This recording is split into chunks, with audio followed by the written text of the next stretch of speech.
Hai,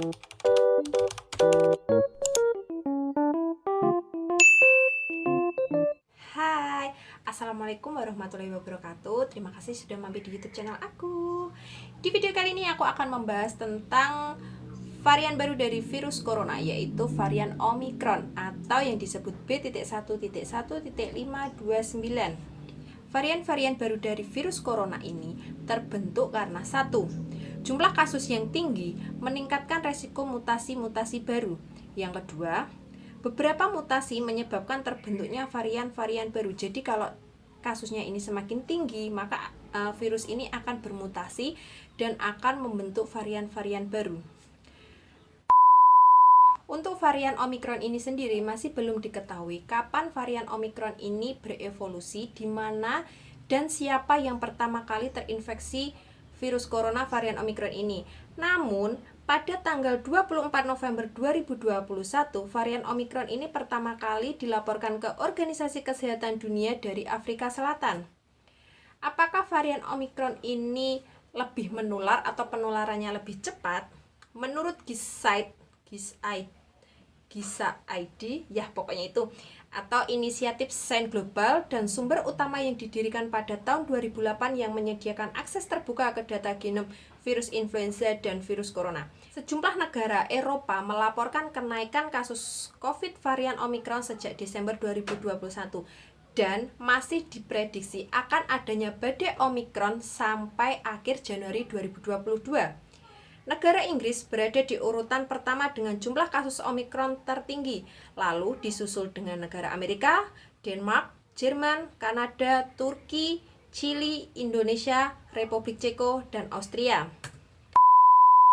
Bagaimana gejala varian Omicron ini? Sebenarnya, gejala COVID-19 dari varian Alpha, Beta, sampai Omicron ini tuh hampir sama, yaitu demam, batuk kering, sesak nafas, mual, lelah, nyeri otot, hilangnya indera pencium dan perasa, seperti itu.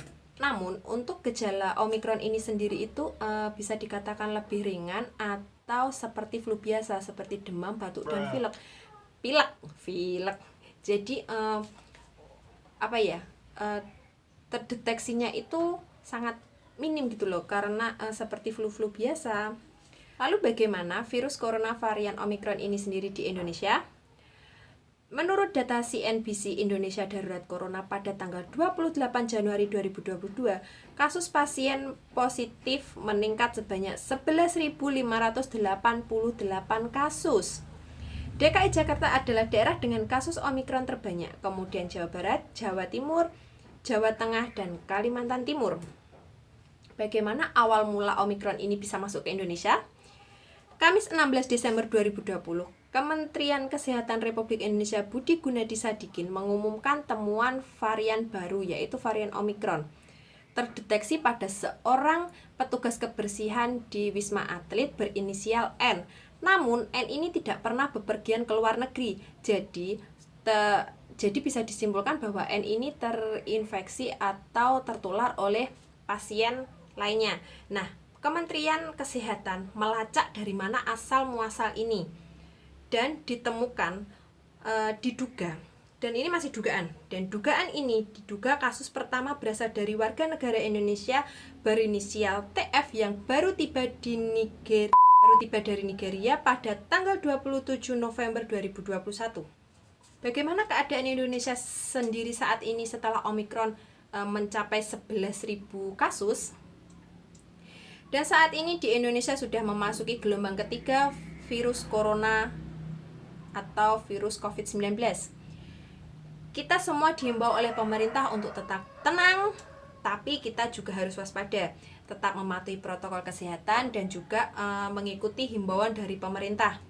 Dalam surat edaran Satuan Satgas Penanganan COVID-19 nomor 1 tahun 2022 tentang protokol kesehatan perjalanan luar negeri pada masa pandemi COVID-19, pemerintah mengambil antisipasi dengan menutup akses masuknya WNA, baik itu secara langsung ataupun transit, dan juga memberlakukan karantina 14 hari bagi WNI yang bepergian ke luar negeri, yang sudah bepergian ke luar negeri. Karena COVID-19 varian Omikron ini semakin meningkat kasusnya, pemerintah menghimbau dengan memperketat aktivitas publik. Dan Pak Luhut pun menghimbau aktivitas kantor dikurangi dan menerapkan WFH lagi. Pemkab Madiun tunda rencana PTM 100% jenjang SD dan SMP. Dan di Jakarta pun sudah ada beberapa sekolah yang ditutup karena meningkatnya kasus Omikron di Jakarta. Seperti ini ya, ini menurut saya dan opini saya. Bukankah pemerintah sudah terlambat untuk memberikan penanganan ini? Ini bukan mencegah adanya virus corona varian Omikron, tapi kemarin itu kan ketika varian Omikron ini masih sedikit, masih level bawah, itu pemerintah sudah membebaskan warga negara Indonesia bepergian ke luar negeri seperti jalan-jalan. Tidak ada kebutuhan diplomatik atau kebutuhan seperti Pak Jokowi, misalnya Pak Presiden, Bapak DPR atau apa yang melakukan ke luar negeri karena ada urusan negara seperti itu. Mereka hanya jalan-jalan, mereka hanya berwisata. Tapi kan imbasnya ya seperti ini, meskipun mereka tidak menulari atau meskipun mereka tidak terpapar, tapi ya seharusnya kemarin itu pemerintah juga harus memperketat sebelum, meskipun di Indonesia masih belum meningkat kasusnya sampai 11.000 ini, walaupun masih 1.000 kasus, seharusnya pemerintah sudah memperketat. Kenapa? Ya agar tidak mencapai 11.000 ini, biar sampai di 1.000 atau bahkan menurun, bukan malah meningkat. Nah sekarang kasusnya sudah meningkat hampir 11.000 lebih. Kenapa baru diadakan pemperketatan ini? Ya sekarang marilah kita semua bersatu.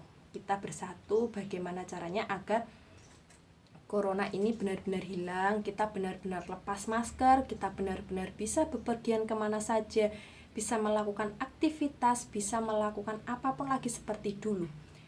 Sepertinya itu sulit.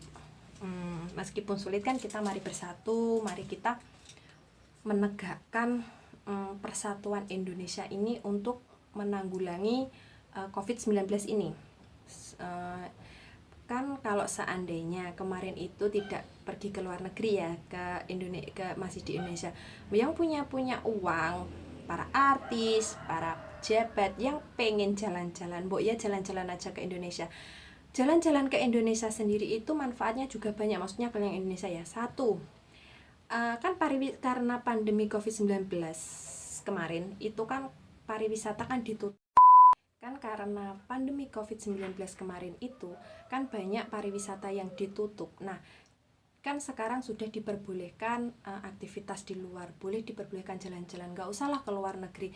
Kita membantu yang kemarin itu seperti pariwisata kemarin yang down itu bisa kita naikkan lagi. Kita membantu perekonomian masyarakat Indonesia sendiri. Nah kalau seandainya kita bisa membantu yang ada di Indonesia sendiri, kenapa harus di luar negeri? Kan wisata-wisata di Indonesia ini juga banyak seperti itu. Makanya tadi mari kita